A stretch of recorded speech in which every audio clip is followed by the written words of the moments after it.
Hey, what's up, everybody? This is Charles Sabansi. I want to welcome you guys to another episode of the Dreamers Pro Show, where we cover everything from sports, hot topics, classic debates, entertainment, and when we give you guys a fresh perspective on things and how we see them. And today we have a pretty interesting show for you guys. But before we get into it, please make sure you like the video and subscribe to the channel. Now, this morning I was doing some research and I came across an interview from Montrezl Harrell. Actually, an interview that I had seen a little bit of prior, but it was referred to me today again. So I said, okay, let me watch it and see what he had to say. Now, as you guys know, Montrezl Harrell used to be a Los Angeles Clipper.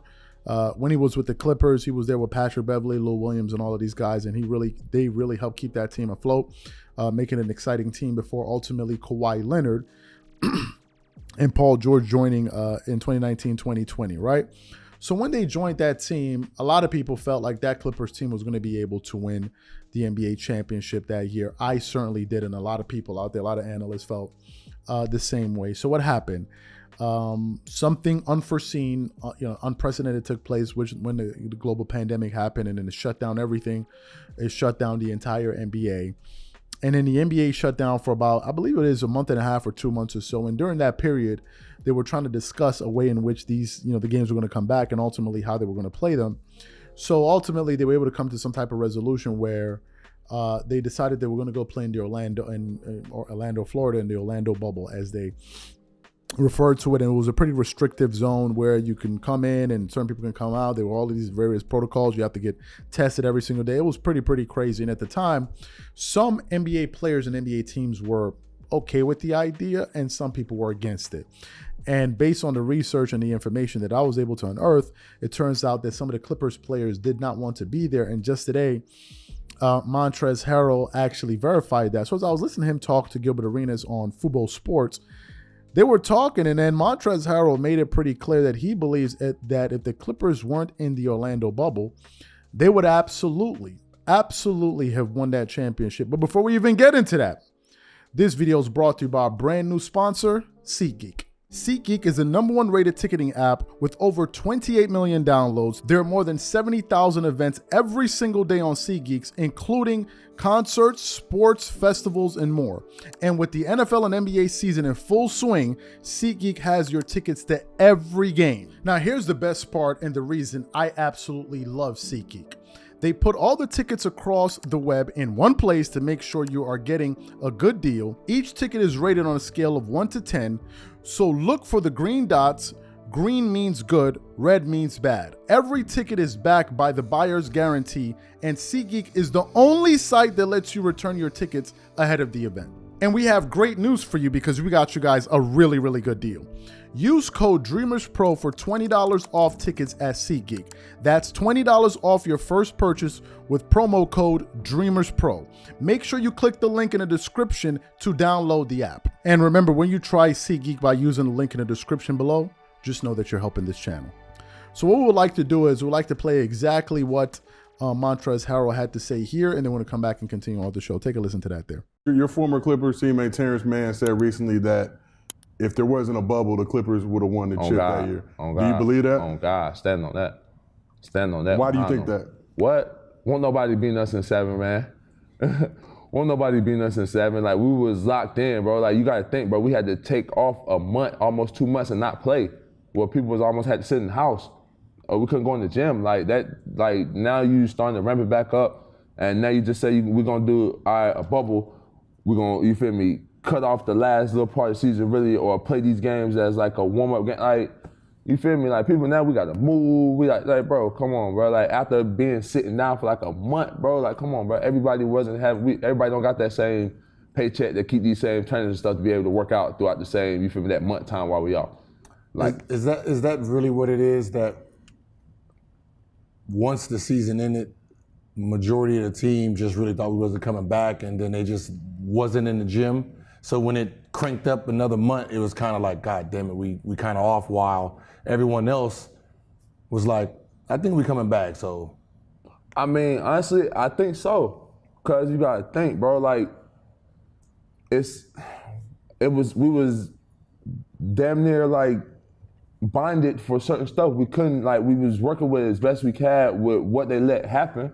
But once again, like, everybody's not set up the same way, you feel me? So we still can't stay on that consistent workout based on how we were doing if we was constantly going in the gym, you feel me, getting that gym access, but we couldn't even really go in the gym, you feel me, at least not all at the same time or be in there with the culture, like, so now people got to train themselves to work out by themselves, bro, so like that's tough, you feel me, then on top of that, even when we got in the bubble, people was talking about leaving it. With all the violence and stuff that was going on, you feel me? So it messed up a lot of mental, bro, like, you feel me, and then I'm not even gonna lie, I was really messed up. Like that's the year like I won 6 man, but I ain't gonna lie, I was really checked out, bro. Like I really wasn't planning on going back to the bubble. You feel me? Like I had something totally traumatic happen to me. You feel me? Okay. Like I lost my grandmother. Okay. You feel me? Like that's why I left the bubble. Like little do people know, I didn't play no warm-up games. So after being off a month, going into the bubble, everybody having the warm-up games, I was off 2 months. Came back, got quarantined for like 5-10 days, and was having to try to get my win in that, and go right in the playoff game.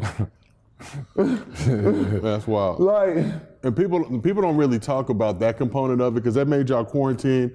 What's that like for you to just be locked up in a hotel room? I was messed up, bro. Like I said, I dealt with something traumatic happened to me. I lost my grandmother. I lost somebody that was like my world to me, bro. Like somebody that I literally still play and do a lot of things in my life for and honor, you feel me? And when you lose somebody like that, and I was in this extent, like I wasn't able to say goodbye.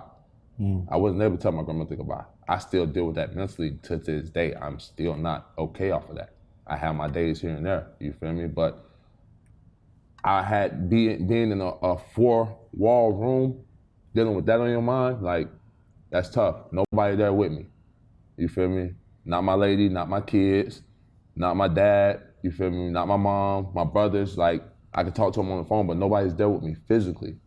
Like it dawned on me, bro, like it's tough. Like yeah, you get to get out of this room and go play basketball for a 2-hour period, but you're coming back to these 4 walls. You damn near can't even be around your teammates. Like, you had to open the door and talk to your teammates throughout the room. Like we literally texting on the text message like, hey, yo, peek your head outside the room. Yo, what up? Y'all good? Y'all was in jail. Like, yeah, that's what it was, bro. I was in jail. That's what it was, bro. And like have something like that happen to you, you feel me? And being in a 4-corner space, like, yeah, that's what I felt like. Yeah. I don't think people understand like teams, like what being an athlete really is, right? It's the locker room, it's the plane rides, it's the courts, right? Those are the times where we all are together enjoying each other, having fun, like talking about what we did last night, what we're gonna do when we get to the city. So when our careers is over, it's just us, right? Us and our thoughts, right? With our family, trying to figure out this family life. Well, when you go into a place where you're cut off from your teammates and your family, and it's just me and my thoughts, if you're not on the same wave as, all right, we got a game today, and it's like, I ain't playing. Now, if you ain't playing and coach messing with you, you by yourself thinking about that, and that's the worst. That's the worst thing to do. You ain't got a teammate to be like, oh, don't even worry about it, sure, we're gonna do it, you know what I mean? When I get in the game, I'll pass you the ball. None of that. You by yourself, sitting there with your own thoughts. That's a scary place to be. Yeah. That's a scary place to be. And then it wasn't just me. It was me and 2 other, you feel me, primal pieces that dealt with things throughout that bubble, you feel me? Lou ended up leaving as well. He lost somebody in his close circle as well. You feel me? Had to come back in quarantine. That's the whole thing when they say he was in like the old strip club and all that. Like, so it wasn't just me that was dealing with stuff going on, you feel me? So have all that happen, we have to deal with that, but it's only by yourself. You feel me? Like, yeah, you can talk to your family and stuff like that, you feel me? But these guys are older, you feel me? Lou is older, they're more established, stuff like that. Like me, you feel me? I was in a younger stage, you feel me? Like, I was still, like, what, 26, 27, type shit, so. So you heard what Montrezl Harrell had to say there. I'm going to have to give a little bit of pushback on this for a few reasons. As someone that followed that team very closely, I'm not discounting the factors that Montrezl Harrell laid bare here. I'm not saying that those things didn't matter. They absolutely did, but I think a lot of people saw it another way. If the bubble was such an uncomfortable environment, why were they able to kind of weather that storm and stay together as a group? Because I guess all of them were under the same circumstances in terms of protocols, not being able to see your teammates and all of those different things. So that's the first thing. Because they all had similar circumstances. What I remember is this. in that bubble, yes, Montrezl Harrell came in late. He was out of shape. I even remember one day he was running, and Doc Rivers was like telling him to run because he came into the. So those things are true, and they were absolutely a factor. But here's my issue. What I remember is the following: the Clippers made it out of round 1 where they beat Luka Doncic's Dallas Mavericks, and it was a tough series, but they ultimately prevailed. Then they got to the second round where they were playing against the what's the team? The Denver Nuggets. And in that series, the Clippers went up 3-1 in that series. 3-1. Kawhi Leonard was playing exactly how he played the year before. He was an absolute monster. As a matter of fact, those playoffs in the bubble that year, Kawhi Leonard was averaging 28 points per game on 49% shooting from the field.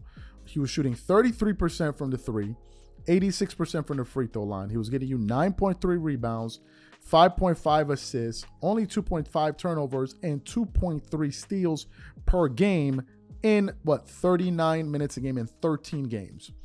So Kawhi was playing well, but then what started happening?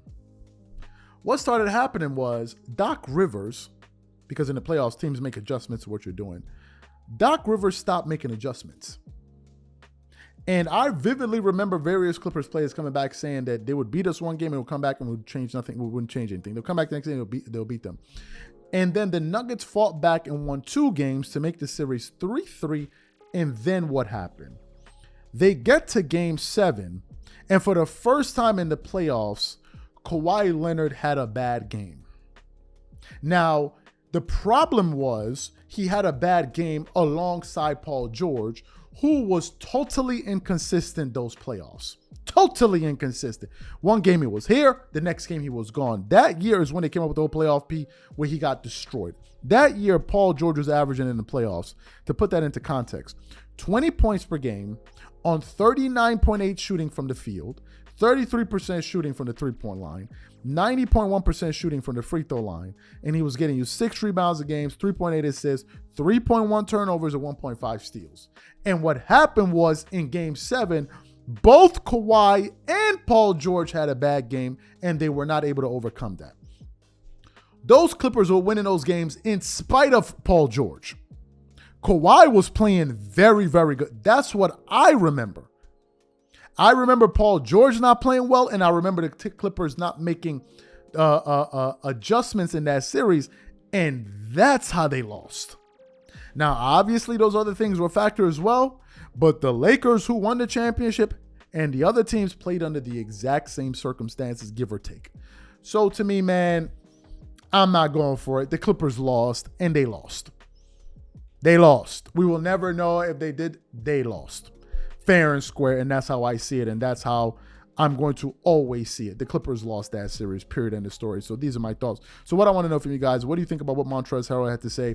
What do you think about the analysis we put forward in today's show? Whatever you guys think, please leave your thoughts and comments in the comment section. If you want today's full show before it comes out, it's streaming for free on Apple Podcasts and Spotify, which is in the comment section below. Catch you guys on the next one. Peace.